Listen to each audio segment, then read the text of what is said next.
parole les ramène à toi. Et ceux qui sont à toi, Seigneur, qui sont à terre, fatigués, Père, que la vie de ta parole les vivifie. Seigneur, que ta parole nous ramène tous à toi. Et que ton nom soit béni, notre Dieu, notre Jésus, nous te prions. Amen. Amen. Alléluia. Amen. Je vais prendre une petite minute juste pour rappeler certaines choses. Les papas, souvenez-vous que le 1er mars, il y a la journée d'évangélisation des papas. Vous savez ce qui a été décidé. On va se retrouver quelque part pour passer du temps ensemble avec nos invités. Réservez le 1er mars pour le Seigneur. Amen. Vous êtes prévenus longtemps à l'avance, vous le savez, on le répète encore. Alléluia. Amen. Et les mamans se retrouveront le samedi qui vient pour leur réunion mensuelle. Le lieu sera précisé un peu plus tard quand les mamans vont se retrouver à la fin de ce culte.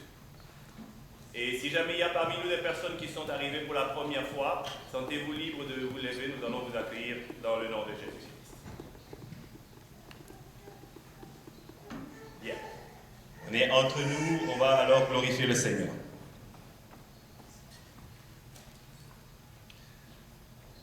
Nous allons ouvrir nos Bibles dans le livre de 2 Corinthiens chapitre 12. 2 Corinthiens chapitre 12,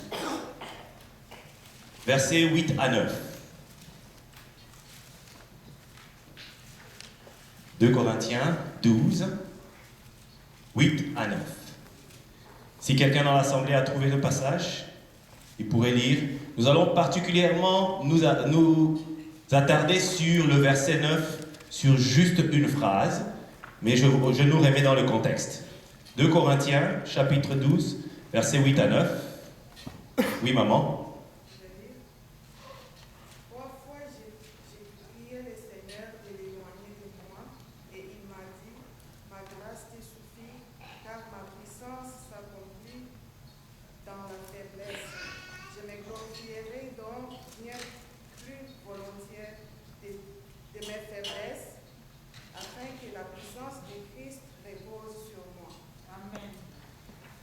La semaine dernière, le dimanche dernier, le pasteur nous a parlé de l'église de Smyrne.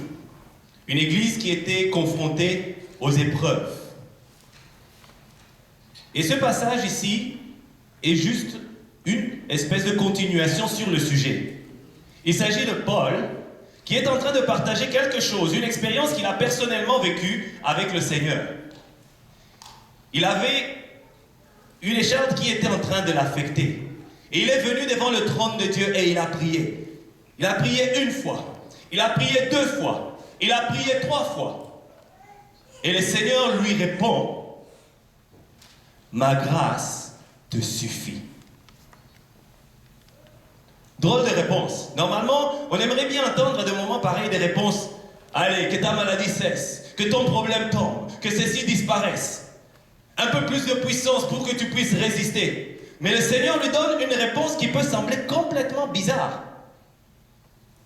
Pas une réponse qui vient dire « Ta maladie est finie maintenant ». Mais une réponse qui vient dire « Ma grâce te suffit ». On peut se poser des questions.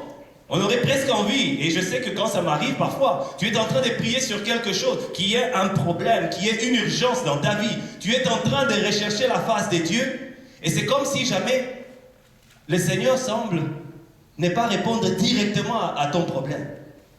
Combien de fois n'ai-je pas aussi entendu le Seigneur me dire « Ma grâce te suffit ». J'ai presque envie de dire au Seigneur « Seigneur, non, ce n'est pas ça que j'ai demandé. Seigneur, je sais que tu es occupé. Je sais que tu supervises l'univers tout entier. Peut-être que tu n'as pas bien compris. Ce n'est pas exactement de la grâce dont j'ai besoin maintenant. J'ai besoin de la guérison maintenant. J'ai besoin de la délivrance dans ce dossier. » Mais le Seigneur me répond « Ma grâce te suffit ». Est-ce que le Seigneur s'est trompé? Est-ce qu'il était distrait? Est-ce qu'il était occupé à d'autres choses qu'il m'a répondu superficiellement, comme parfois nous le faisons avec nos enfants? Nous sommes tellement occupés dans quelque chose. Parfois, quand mon épouse me parle et que je suis plongé dans quelque chose, elle me dit quelque chose, je n'écoute même pas, je dis oui.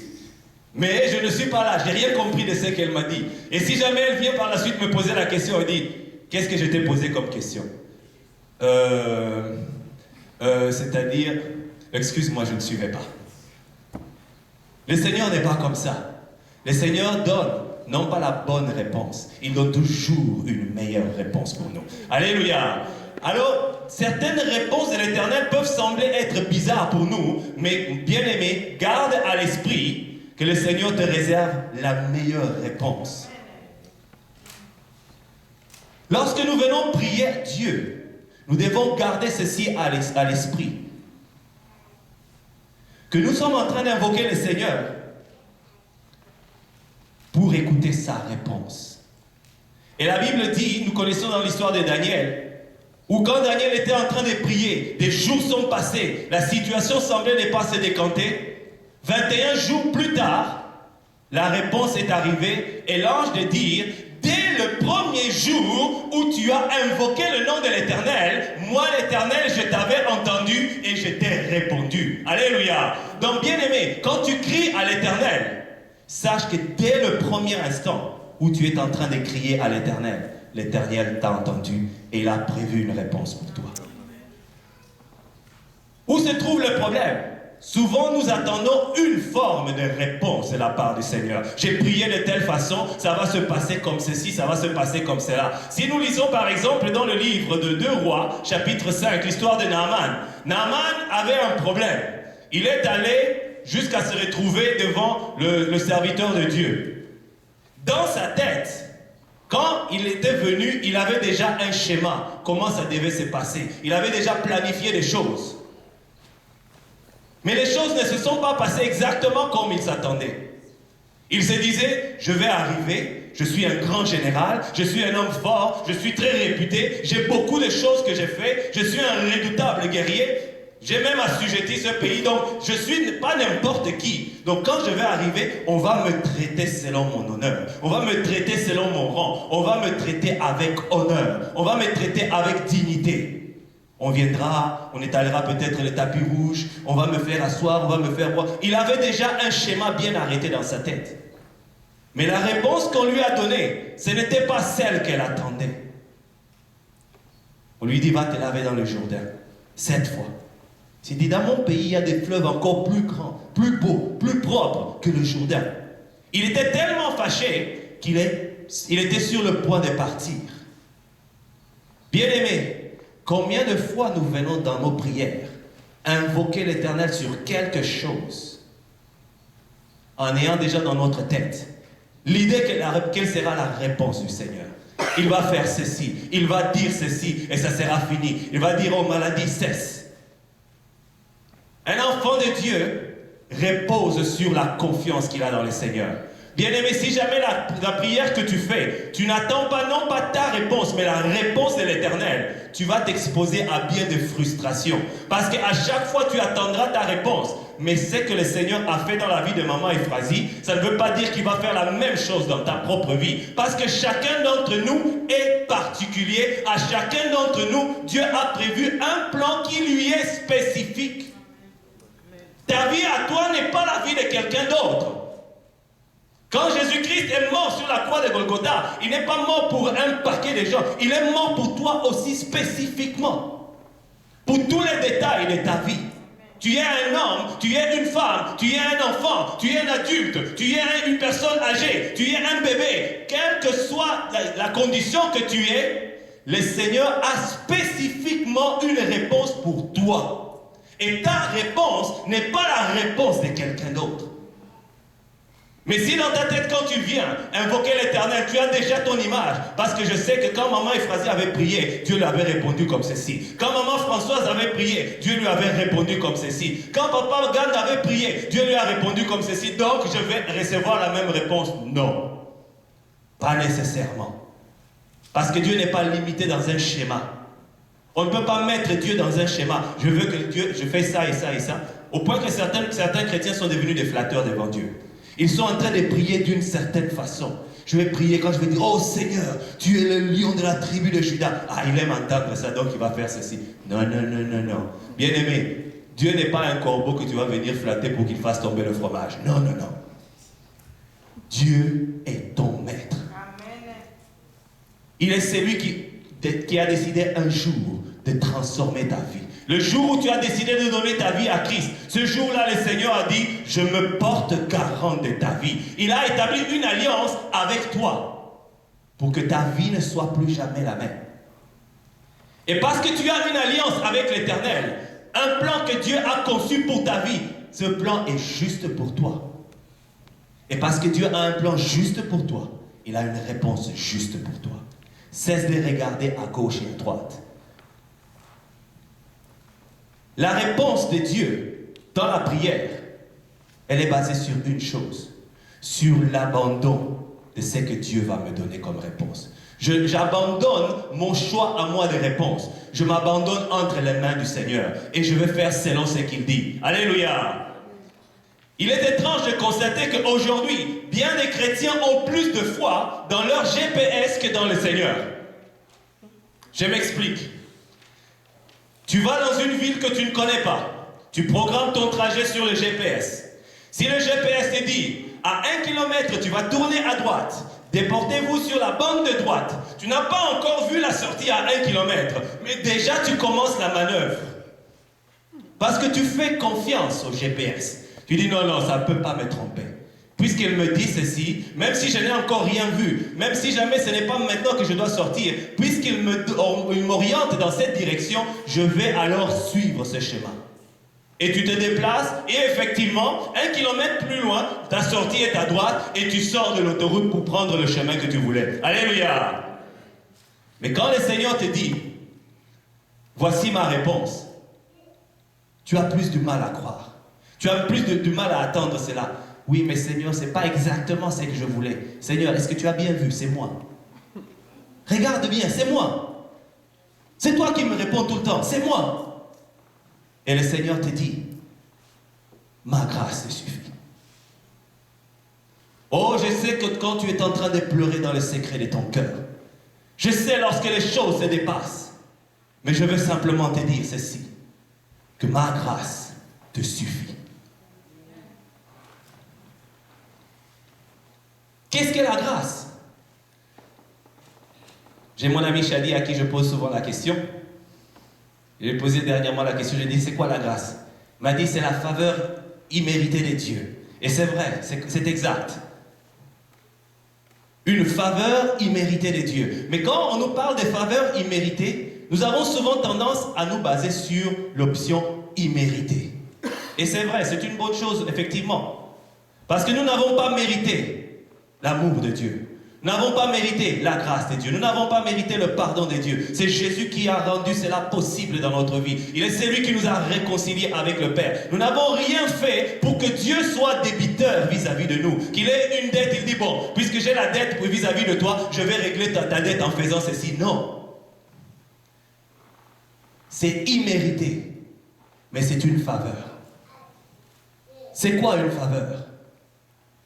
Une manifestation de bienveillance vis-à-vis de quelqu'un. Le Seigneur te dit, alors que tu es en train de pleurer, alors que tu es en train de crier, il te dit, ma bienveillance imméritée te suffit. Tu proclames que Dieu t'aime, c'est vrai, et il te répond, dans mon amour, je vais te donner une faveur. Il y a quelques siècles en Europe, quand le roi te donnait sa faveur, la condition de ta vie changeait complètement. Quand nous lisons dans la Bible, nous voyons l'histoire de David. David, c'était quelqu'un qui, à un moment, avait même été oublié par les gens de sa famille. Quand le prophète Samuel est venu pour oindre le roi, on a fait passer tous les enfants. On avait même oublié qu'il y avait un enfant qui s'appelait David, qui était quelque part en train de garder les brebis. On l'avait oublié. Il était oublié les hommes. Mais Dieu lui a fait une faveur. Il a nommé roi. Et il a permis qu'il puisse entrer dans le service du roi Saül. Lui qui était la personne qui n'avait aucune espèce de valeur. Quand il est entré dans le service de Saül, il était devenu quelqu'un d'important. On savait que si jamais on avait besoin de plaider quelque chose auprès du roi, on allait trouver David.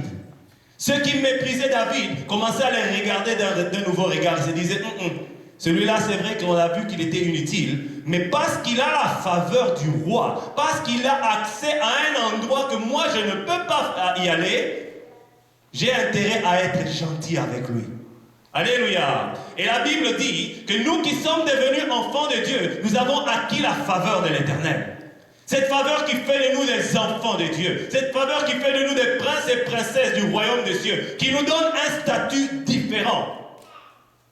Au point que le diable peut venir faire des choses. Au point que le monde peut venir faire des choses. Mais ils reconnaissent en nous notre identité. Que parfois nous-mêmes nous ignorons.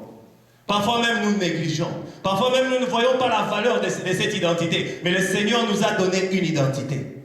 Un prince, peu importe qu'il soit en train de garder les brebis, peu importe qu'il soit en train de conduire la voiture la plus rapide du monde, reste prince, peu importe l'attitude et l'apparence qu'il a. Parce que c'est dans sa nature, c'est dans son statut. Il est devenu prince. Tu es princesse du royaume des cieux. Et le Seigneur te dit, ma faveur imméritée te suffit.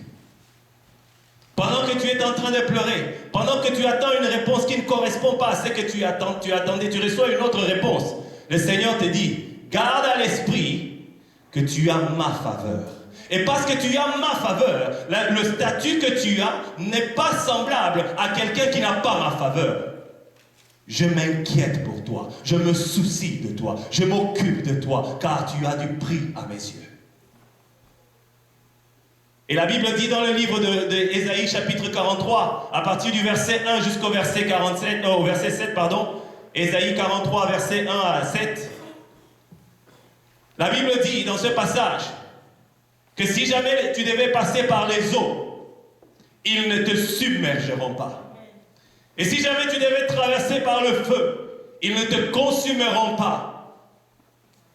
Parce que tu as du prix à mes yeux. Le monde viendra te dire que tu es inutile. Tu viendras te dire à toi-même, tu finiras par te dire à toi-même que tu es inutile. Mais le Seigneur te dit, Sédive, tu as du prix pour moi. Et à chacun d'entre nous, le Seigneur dit la même chose. Laetitia, tu as du prix pour moi. José Mbala, tu as du prix pour moi. À chacun d'entre nous. Et parce qu'il a établi une alliance éternelle avec nous, il est celui qui ne nous oublie pas. Même quand les choses semblent être au-dessus de nous et on semble ne pas voir le sommet, lui nous voit. Et il a prévu une solution pour nous. Ce n'est pas la solution que toi tu attends. Ce n'est pas la réponse que toi tu attends. C'est sa réponse à lui. Et sa réponse à lui est de loin meilleure à ce que tu peux désirer. Oh, il permet que tu entres à l'hôpital. Fais une chose, glorifie le Seigneur. Parce qu'il n'y a rien qui puisse arriver dans ta vie si Dieu ne le permet pas. Quand le diable voulait toucher Job, il allait d'abord demander la permission à Dieu. Il n'y a rien qui puisse t'atteindre sans avoir obtenu préalablement la permission de l'Éternel. L'Éternel doit dire OK. Et si le Seigneur dit OK, il ne t'abandonne pas. Il est là à tes côtés.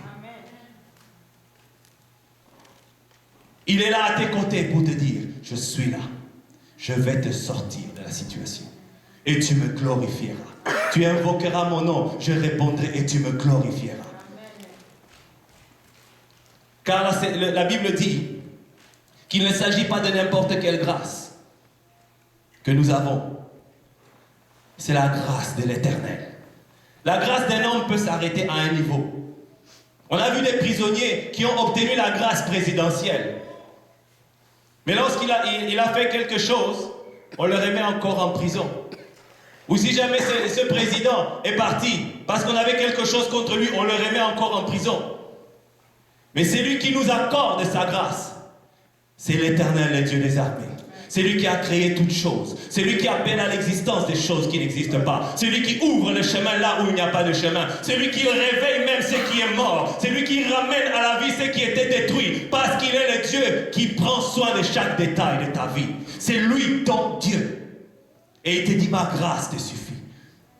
Tu n'as pas besoin de plus de puissance. Tu n'as pas besoin de plus d'autorité. Tu as besoin de ma grâce. Oh, combien de fois nous sommes en train de dire, Seigneur, augmente ma foi. Oh Seigneur, fais ceci dans ma vie. Et le Seigneur te dit, ma grâce te suffit. Tu n'as pas besoin de plus de quelque chose. Tu as besoin de plus de ma grâce. Parce que ma grâce se trouve en Jésus-Christ. C'est Jésus-Christ qui est venu représenter la grâce de l'Éternel. Il est celui qui est mort sur la croix de Golgotha. Il est celui qui t'a mis dans la lignée du roi de rois. Il est celui qui t'a mis dans la famille des enfants de Dieu. Il est celui qui a racheté ta vie au point que le diable n'a plus aucun droit dans ta vie. Au point que la maladie n'a plus aucun droit dans ta vie. Au point que le monde n'a plus aucun droit dans ta vie parce que tu as été racheté à un grand prix. C'est ce Dieu-là qui a rendu cela possible. Ce n'est pas la grâce d'un homme. Un homme aujourd'hui peut être en de bonnes dispositions vis-à-vis de toi. Mais demain, il peut arriver quelque chose et il se fâche contre toi. J'ai lu une histoire dans la presse dernièrement où des amis étaient amis pendant près de 40 ans. Mais à cause d'un petit quelque chose, ils sont devenus des amis, des ennemis. Et c'était une simple photo. Ils se sont chamaillés sur une photo. Et ils sont devenus des ennemis. La grâce qu'il obtenait de cette personne, il pouvait lui demander un service, il ne peut plus lui demander le service. Parce qu'ils sont devenus ennemis. Mais la grâce de l'Éternel est à l'image de l'Éternel. Éternel. Amen. Alléluia. Cette grâce est éternelle pour ta vie. Parce que quand tu passes dans le feu, tu es dans l'école du Seigneur. Le Seigneur est en train de te former. David était formé par le Seigneur. Il était dans un endroit où les gens ne l'ont pas pris en considération. Il gardait les brebis. Mais c'est là que Dieu l'a formé. C'est là que Dieu l'a préparé. Il est entré dans une école, il a terminé son école. Quand il est venu voir Goliath, les gens voyaient Goliath, ils voyaient Goliath. Mais c'est que ces gens voyaient dans Goliath, David ne voyait pas la même chose. Il regardait pourtant la même réalité, mais il ne voyait pas la même chose. Parce qu'il était entré dans l'école du Seigneur, où le Seigneur lui avait appris une chose. À regarder celui qui est plus haut que Goliath. À regarder celui qui est plus élevé que Goliath. À regarder celui qui est plus fort que Goliath. Et si vous regardez dans la Bible, vous verrez qu'il y a des gens qui se sont retrouvés dans des situations très difficiles. Ils étaient minoritaires. Nous connaissons l'histoire d'Élisée et de son serviteur face à toute une armée. Mais le Seigneur lui a donné la victoire. Pas parce qu'il était plus puissant. Non, parce qu'il avait la grâce de l'Éternel. Voilà pourquoi, bien-aimés, la Bible nous dit de reconnaître cette grâce dans notre vie. Avant de commencer à pleurer, avant de commencer à regarder à gauche et à droite, recherche la grâce de l'Éternel. Car le Seigneur lui-même rend témoignage. Il dit, ma grâce à moi l'Éternel, ça te suffit. Tu n'as pas besoin d'autre chose. Tu n'as pas besoin d'autre chose. Parce que ma grâce à moi, elle est suffisante pour changer le cours de ta vie. Alléluia. Et la Bible nous montre l'histoire de cette femme qui est allée trouver Jésus-Christ pour lui dire, Seigneur, ma fille est en train de mourir. Elle est sérieusement malade. Et le Seigneur de lui répondre, on ne donne pas la nourriture des enfants aux chiens. C'était une réponse très choquante. Si quelqu'un m'avait donné cette réponse, j'allais dire, bon, garde ce que tu as. Ne me dérange plus avec cela. Je ne veux plus d'ailleurs, je trouverai une autre solution. Mais cette femme-là avait compris une chose. Que même une miette venant de la part de l'Éternel suffit pour régler son problème. C'est pour ça qu'elle a dit, c'est vrai qu'on ne donne pas la nourriture des enfants aux chiens, mais même les miettes, les chiens peuvent en manger. Parce qu'elle savait quel était ce Dieu qu'elle était en train de rechercher. Oh bien-aimé, une miette venant de l'Éternel suffit amplement pour satisfaire tous les besoins que tu as. Parce que ça vient du grand Dieu, de celui qui est élevé au-dessus de toutes choses. Alors quand tu es dans les tourmentes, quand tu es dans le feu, au lieu de commencer à murmurer, au lieu de commencer à pleurer, au lieu de commencer à regarder à gauche ou à droite, viens devant la face de l'Éternel dire, Seigneur, je te rends gloire de cela. Car ce qui m'arrive ne serait pas arrivé si tu n'avais pas donné ta permission. Et tel que je te connais, je sais que si tu me permets de passer par cette situation, tu as déjà prévu une solution. Et même si jamais moi je ne vois pas cette solution, je sais qu'à 1 kilomètre, il y a un tournant à gauche. Et je vais suivre ta direction. Toi, tu es le GPS de ma vie. Tu es celui qui oriente ma vie, qui me fait sortir là où il y a des embouteillages. Tu es celui qui me fait sortir. Alléluia. Avons-nous besoin de plus de puissance? Non. Nous avons besoin de la grâce de Dieu, simplement. Car le Seigneur lui-même rend témoignage. Ma grâce te suffit. Rends gloire au Seigneur par rapport à ton problème et viens dire, Seigneur, j'ai besoin de ta grâce. J'ai un pasteur que je connais qui m'est très cher. De temps en temps, quand il parle, à un moment tu entends, ta grâce, Seigneur. Et jusqu'à ce que j'ai réfléchi à cela, j'ai compris. Nous avons besoin de cette grâce de l'Éternel. Et c'est ce que le Seigneur veut nous interpeller aujourd'hui pour nous dire, arrête de murmurer. Arrête de t'inquiéter. Moi, l'Éternel, j'ai mes yeux sur toi. Tu as du prix à mes yeux. Sèche les larmes qui sont en train d'écouler de tes joues. Tourne tes regards vers moi. Oh, ce n'est peut-être pas la réponse que tu attendais. Ton cas a même semblé être devenu plus grave. On a dû même t'amener à l'hôpital. Mais c'est là que je te veux, pour faire ce que j'ai prévu pour toi. C'est là que je te veux, pour que tu accomplisses les désirs de mon cœur. Parce que bien aimé, nous oublions souvent cela. Nous ne sommes pas les maîtres. L'Éternel n'est pas un garçon de course qu'on envoie à gauche ou à droite. Nous sommes avant tout des serviteurs et servantes de l'Éternel. Nous allons là où le Seigneur nous demande d'aller. Et parfois, à certains endroits, nous n'aimons pas aller. Le Seigneur nous amène à cet endroit-là. Jonas ne voulait pas aller à Ninive. Parce qu'il dit, je connais ces dieux. Si jamais je vais là-bas, ils vont se convertir. Et ils vont venir à l'Éternel. Et Dieu va les pardonner. Je le connais très bien. Je vais aller du côté opposé. Il est allé du côté opposé. Mais lorsqu'il s'est repenti et qu'il est revenu à l'Éternel, l'Éternel est venu le déposer exactement là où il devait être. Alléluia. Ne regarde pas ton problème comme une montagne infranchissable, mais regarde ta situation comme une occasion de glorifier l'Éternel. Regarde ta situation comme une occasion d'être témoin de la bonté de Dieu. Comment diras-tu que ton Dieu agit si jamais tu ne le vois pas agir? Et pour qu'il agisse, tu dois te dire, Seigneur, je me soumets à toi. Je soumets mon désir à toi. Je soumets mon attente à toi. Et je veux, Seigneur Dieu, que toi seul, tu fasses ce que toi tu veux. Et lorsque nous permettons à Dieu d'agir dans notre vie, les choses prennent une autre tournure. Parce que dans la grâce de l'Éternel, cette grâce qui nous suffit, il y a la capacité et la puissance de l'Éternel. Alléluia. Alors bien aimé, je vais arrêter maintenant. J'aimerais que chacun d'entre nous puisse ne pas négliger la grâce de l'Éternel. Ésaü avait eu la grâce de l'Éternel d'être le fils aîné. Il a trouvé que cette grâce n'était rien pour lui. Et il a ensuite raté toutes les bénédictions qui étaient dedans. Même quand il est allé supplier son père après, il n'y avait plus rien qui lui restait. Ne méprisons pas la grâce de Dieu. Ne méprisons pas ce que le Seigneur permet dans notre vie. Voyons cela comme des occasions où le Seigneur veut nous parler, où il veut nous faire entrer dans son école, de manière à ce que lorsqu'il y aura des Goliaths devant nous, nous avons été formés par le Seigneur pour remporter des victoires, pour aller de progrès en progrès. C'est un processus. Ne nous attendons pas que nous irons, le Seigneur veut que nous puissions aller de progrès en progrès comme ça. C'est un processus. C'est un processus qui s'apprend au pied du Seigneur, en compagnie du Seigneur, pas à pas avec le Seigneur, parce qu'il est celui qui a dit, je ne t'abandonnerai point, je ne te laisserai point, ma grâce te suffit. Alléluia. Nous allons prier.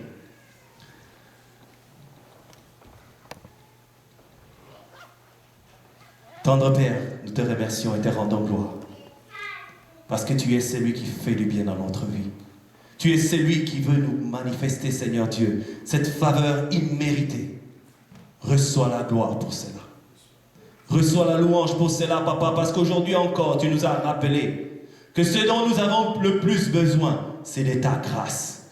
pas plus de puissance, pas plus de quoi que ce soit, mais juste de ta grâce. Que Jésus-Christ, qui est la grâce de l'Éternel parfait, puisse croître et se manifester encore dans notre vie. Que nous puissions diminuer et que cette grâce se manifeste encore davantage. Tu nous interpelles aujourd'hui à laisser nos désirs de réponse à tes pieds, mais pour recevoir tes réponses à toi. Car Seigneur Dieu, tes réponses changent complètement le cours de l'histoire. Yahweh, viens parler à nos cœurs. Que ton esprit parle à nos cœurs pour que Seigneur Dieu, la gloire te revienne à toi et à toi seul. Bénis ce peuple, Papa. Parle au cœur de chacun et que la gloire te revienne. Merci, Père.